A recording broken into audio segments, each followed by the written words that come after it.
Se nos hace difícil imaginar cómo fue nuestro país antes de todo esto. Las señales que nos hubieran permitido atar los cabos a los orígenes fueron borradas del paisaje, de los hábitos y de las costumbres.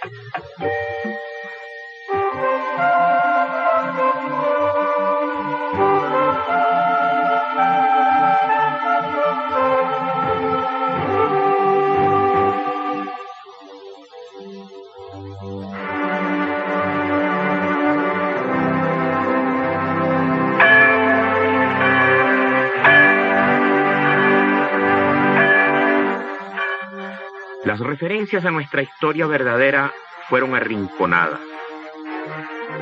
Los programas educativos han sido mezquinos con ella. Permite sustentar las opiniones, lo ha seguido apabullando la anécdota y la emotividad circunstancial.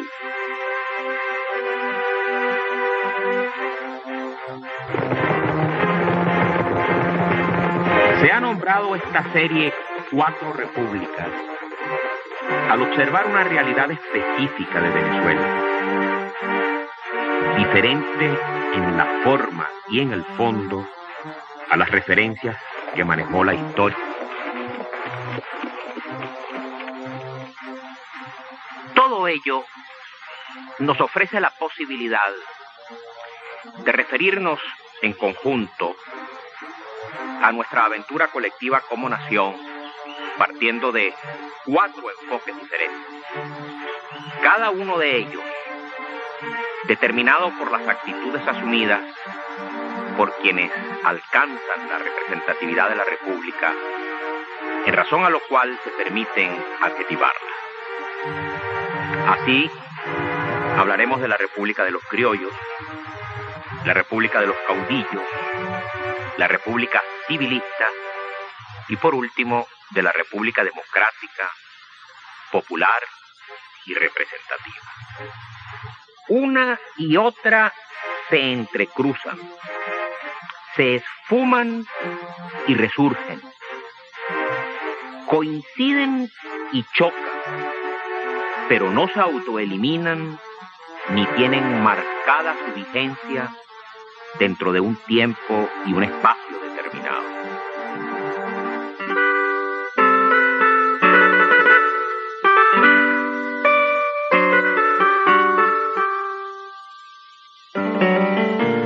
Los criollos, herederos de los conquistadores, eran los amos de las tierras y de las esclavitudes. Tales derechos los consideraban legitimados no solo en el orden privado, sino extendibles al ámbito político, alcanzando a cubrir expectativas de soberanía entregada en custodia al rey.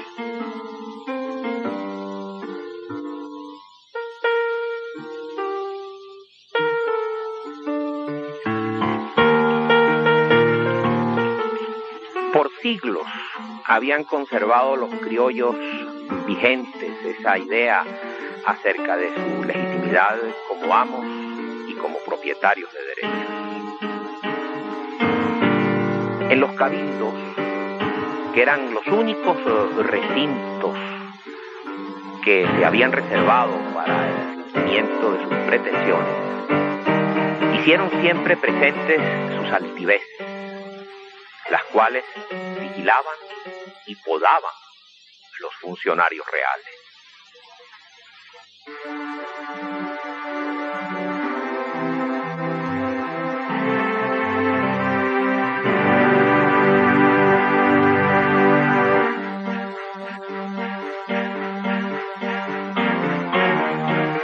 Pudiera quedar la impresión entre aquellos que solo tienen referencias anecdóticas acerca de los sucesos que conmovieron a la recatada Caracas aquel 19 de abril de 1810, que todo fue imprevisto, cargado de emoción, impulsado por odio o por puros intereses egoístas.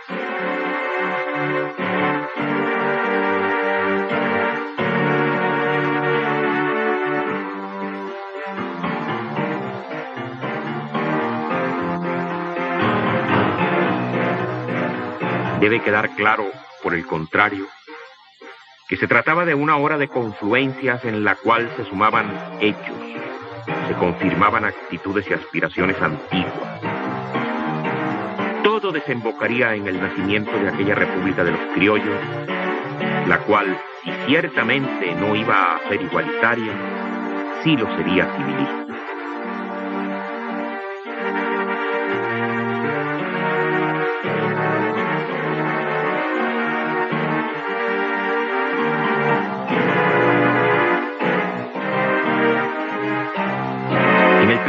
Del año que corre entre los acontecimientos de abril de 1810 y aquel día, al cual ahora nos asomamos, se conforman las decisiones que van a darle a Venezuela su identidad política definitiva. Es el 5 de julio del año de 1811.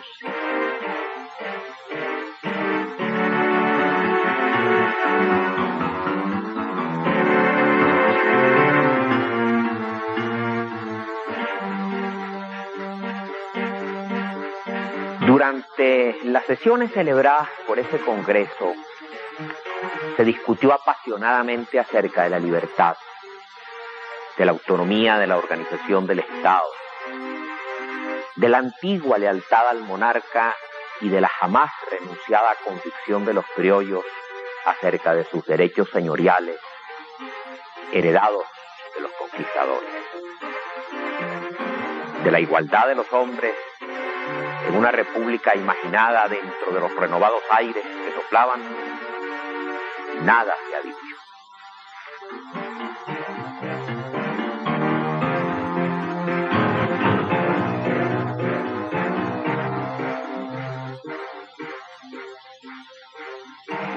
En aquel día, 5 de julio de 1811, los criollos, ya próceres civiles desde la República, luego del servicio religioso en la catedral vecina, llegaron a esta capilla en donde muchos de ellos habían escuchado el vejamen el día de su grado.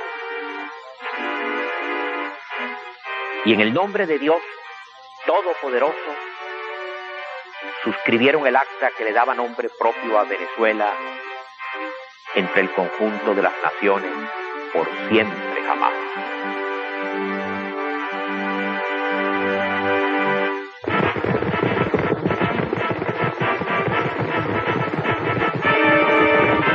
La guerra de la independencia se ha traducido únicamente como un gesto marcial. Las batallas y sus héroes han opacado casi hasta hacerlos desaparecer a quienes en ese tiempo de grandeza aportaron tanto en congresos y en despachos administrativos, en los destierros y en la callada brega de salvar de aquel cataclismo lo poco que había logrado resistir la espantosa onda destructora. El proceso de disolución de la idea bolivariana de unidad buscaba resguardar la gran huella unitaria que el imperio español había logrado estructurar en la inmensidad del Nuevo Mundo. Pero ello no resultaba congruente con el intenso, profundo deseo de cada uno de buscar el propio rumbo. En definitiva, lo cierto es que para 1830 Venezuela se reconstituye como república independiente.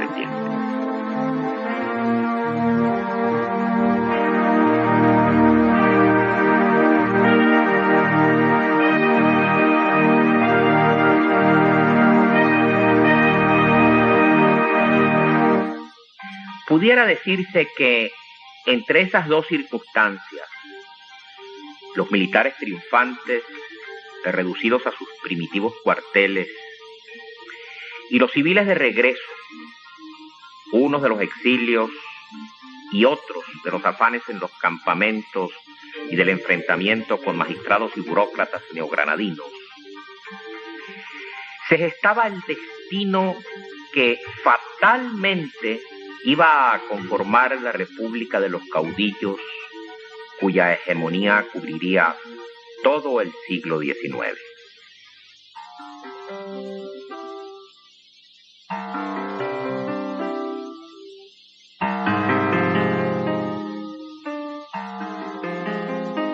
El doctor José María Vargas, el universitario que se va a convertir en paradigma del sentimiento civilista, y el general Carlos Ulet, militar entregado sin pausas al mismo ideal, son figuras que van a balancear el drama en el cual actúa como personaje principal el general José Antonio Páez, el más connotado de todos nuestros grandes caudillos.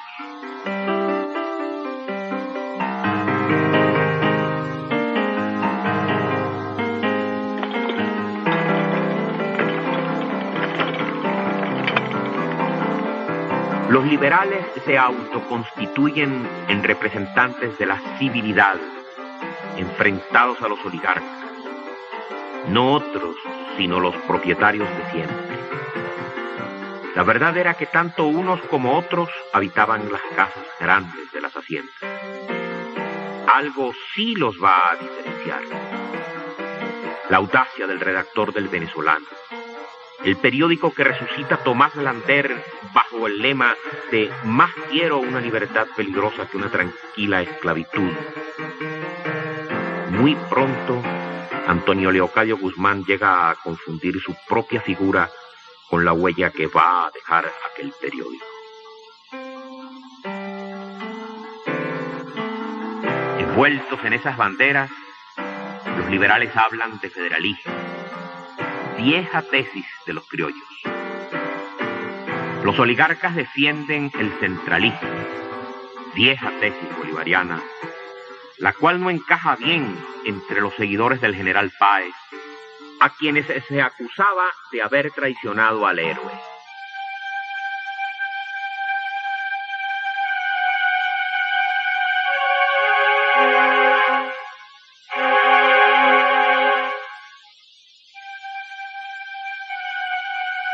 El 24 de enero de 1848, la historia de Venezuela, que se venía haciendo desde la desmembración de Colombia, va a tomar rumbos imprevistos. La República Civilista, la que había nacido en 1811 y que sobrevivió a la Guerra de la Independencia para reconstituirse en Valencia en 1830, va a ser suplantada por la República de los Caudillos, representada por el general José Tadeo Monaga.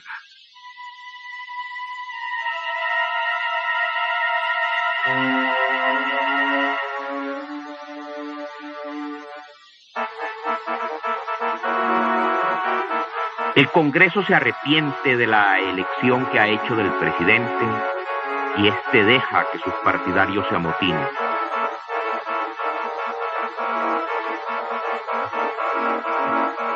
Cuando los milicianos se imponen, ya anochecido, los abogados, como nombraba el general Páez a los civiles, se reúnen. Y el doctor Diego Bautista Urbaneja, prócer civil, bolivariano de primera fila, propone retomar el hilo constitucional. La frase hará historia.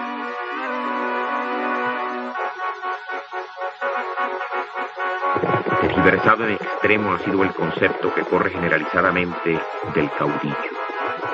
En cualquier caso, su presencia en nuestra historia es tan antigua como la conquista.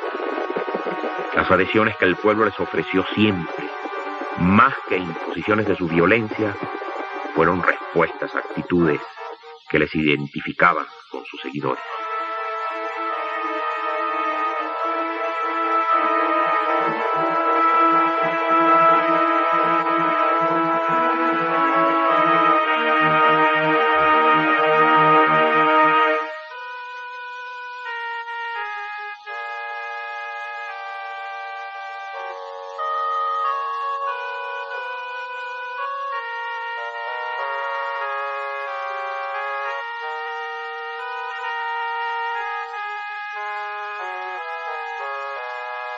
La República de los Civiles se desvanece ante la presencia absolutista del viejo caudillo, apenas seguido por su gente. El general Páez, lo que queda es una sombra que opaca una leyenda áurea.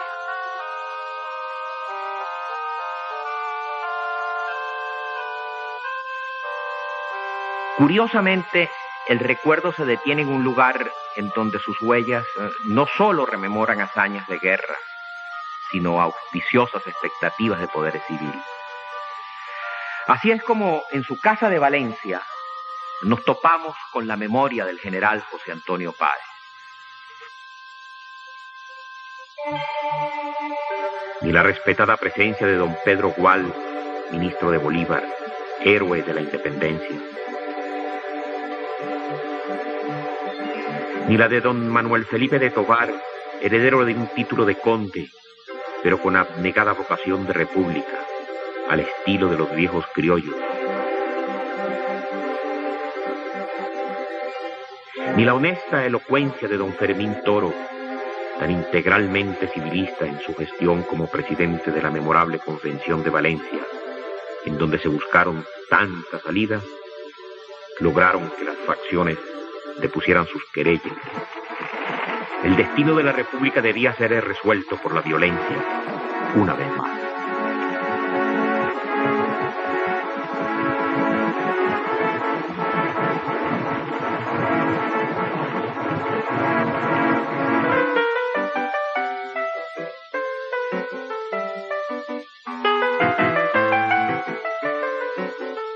La hegemonía de Guzmán Blanco va a ofrecer un respiro luego de aquel gran agobio. Sin embargo, los envalentonamientos continuaban. Cuando ya asomaba la revolución industrial en Europa, en Venezuela solo se generaba la gran contradicción que marca nuestro destino: la aspiración a vivir en libertad y la negación a concebir la ley como garante suprema de su efectiva vigencia.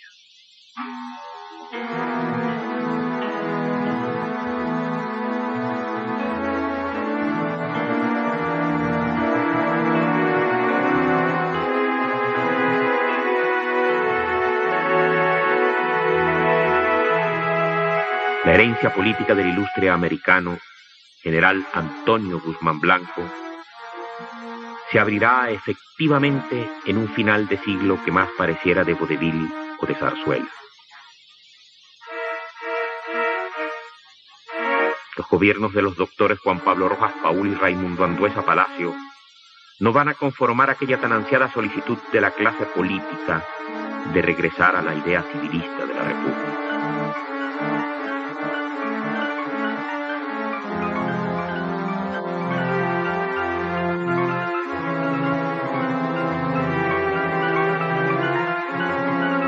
La sombra de Guzmán se desvanece desde su lejanía parisina. Sus estatuas se derrumbaban.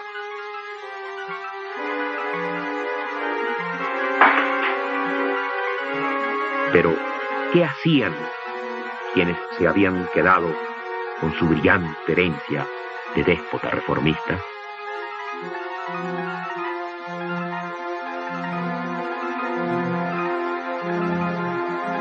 El otro heredero lo fue el general Joaquín Crespo. Casi pudiera decirse que forzado por circunstancias imprevistas, las cuales dejaron en sus manos un poder que había quedado sin dueño.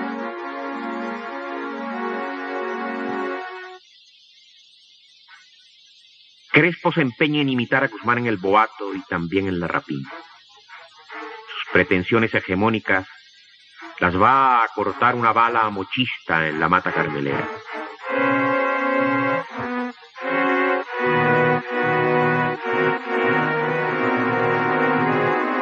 Entonces, ni el presidente que él había impuesto, el general Ignacio Andrade, ni el oponente tradicional de los militares, el general José Manuel Hernández, para sus partidarios o solamente el Mocho, logran frenar la carrera desbocada de aquella república sin aliento que enterraba tan lastimosamente al gran partido liberal, una gran esperanza de pueblo estrujada por las ambiciones de los caudillejos.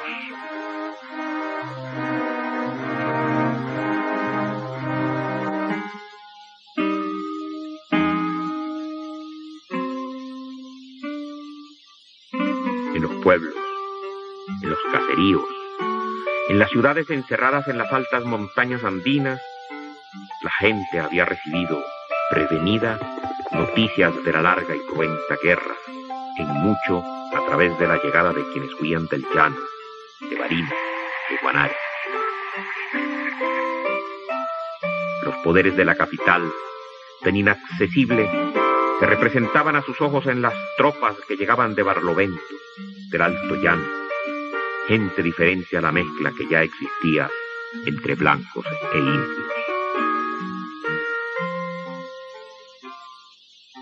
Entre aquellas montañas y el país plano, siempre se habían interpuesto las distancias y los valladares de la geografía. Era como si existieran dos países.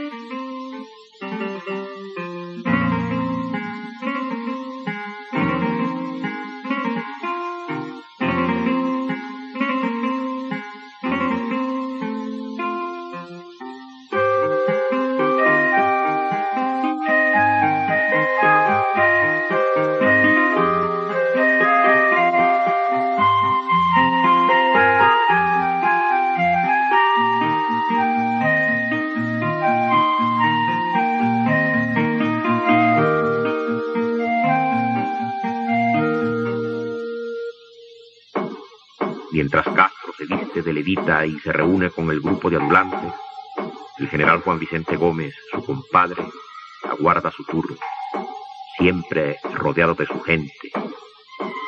Al fin le llega y él no lo va a dejar escapar. En Caracas el siglo XX se anuncia con la llegada de los andinos. Algunos piensan que su presencia será pasajera. Entre estos se ubica lo poco que queda de los diezmados liberales y también los recalcitrantes godos, aún aferrados a sus viejas altiveces.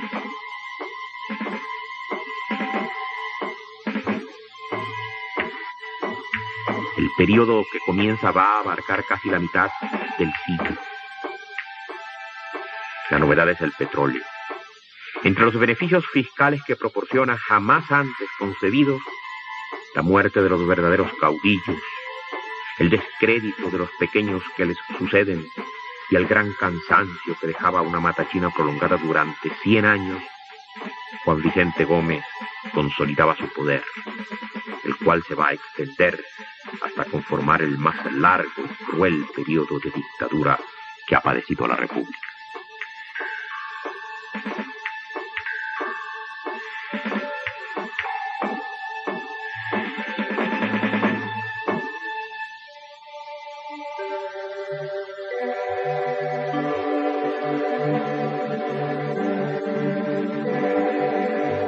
Los estudiantes de 1928 Buscando una expresión propia, cuyos ecos saltaran los muros de la vieja universidad, se toparon impremeditadamente con la jamás apagada ilusión de la República Civilista. Sus canciones, bohínas y sus versos, románticamente enfrentados a los pavorosos silencios del comicismo, en cárceles y destierros, van a hacerse señal de un nuevo tiempo, que entonces se incuba y comienza a andar sin pausa hasta adquirir su perfil definitivo en la República Democrática, popular y representativa.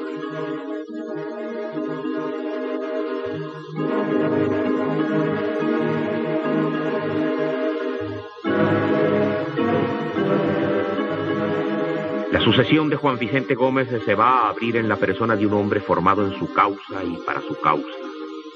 Sin embargo, va a ser él quien encarne la renovación que todos solicitaban.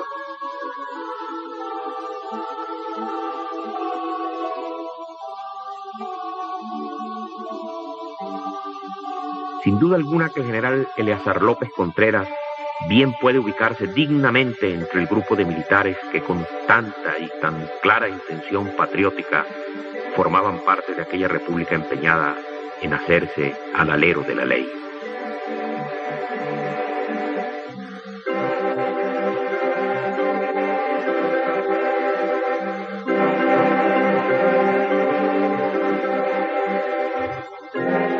Sin perder esos rumbos, otro militar civilista, el general Isaías Medina Angarita, va a sucederle presidiendo uno de los gobiernos mejor intencionados que puede referir la historia contemporánea de Venezuela.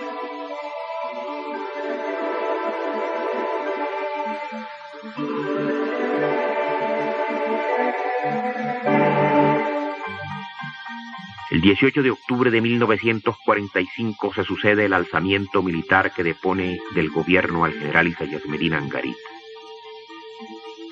Esa fecha va a partir de un tajo la historia contemporánea de Venezuela.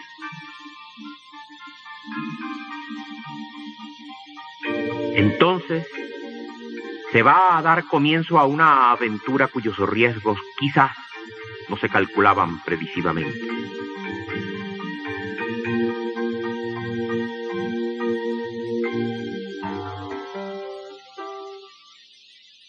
En medio de aquella inesperada conmoción, la figura adusta de Rómulo Gallegos, afincada en su inmenso prestigio literario y en su inconmovible lealtad a sus ideales de repúblico puro, se va a encumbrar para reabrir la esperanza de la república civilista, la de José María Vargas y de Manuel Felipe de Tovar, que la guerra había opacado. Pero, al igual que lo que aconteció con estos, sus dos antecesores en la presidencia de la República, las torceduras de siempre tejerán sus enredos. Entre civiles y militares se compondrá la tramoya del golpe de Estado, el cual conducirá al traste aquella posibilidad de retomar los rumbos que se asomaban luminosos.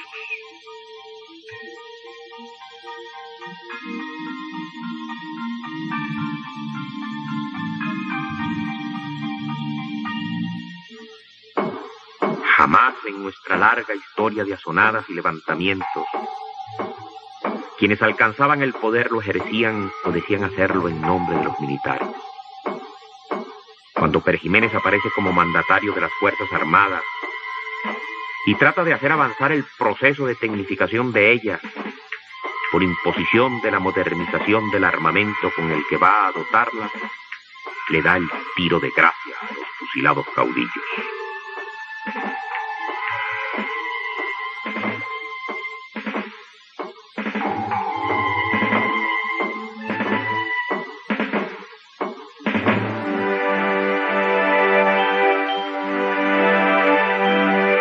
Las dictaduras marchitan esos sentimientos republicanos. Pero una vez estas desplazadas, de nuevo surgen las jamás renunciadas aspiraciones que han hecho de los venezolanos hombres y mujeres de libertad y de igualdad, de ideales y de sacrificios, de esperanza y de conciliación. ¿No es esa, acaso, identidad válida para construir un futuro de todos?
Se nos hace difícil imaginar cómo fue nuestro país antes de todo esto. Las señales que nos hubieran permitido anécdota y la emotividad circunstancial.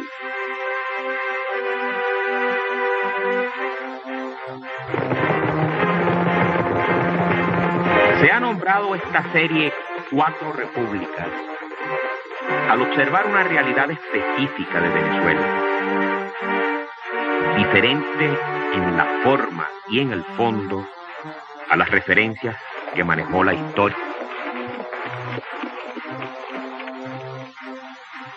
Todo ello nos ofrece la posibilidad de referirnos en conjunto a nuestra aventura colectiva como nación, partiendo de cuatro enfoques diferentes. Cada uno de ellos, determinado por las actitudes asumidas por quienes alcanzan la representatividad de la República, en razón a lo cual se permiten adjetivarla. Así, hablaremos de la República de los criollos, la República de los caudillos, la República civilista y, por último, de la República democrática, popular y representativa. Una y otra se entrecruzan, se esfuman y resurgen, coinciden y chocan, pero no se autoeliminan ni tienen marcada su vigencia dentro de un tiempo y un espacio determinado. Atar los cabos a los orígenes fueron borradas del paisaje, de los hábitos y de las costumbres.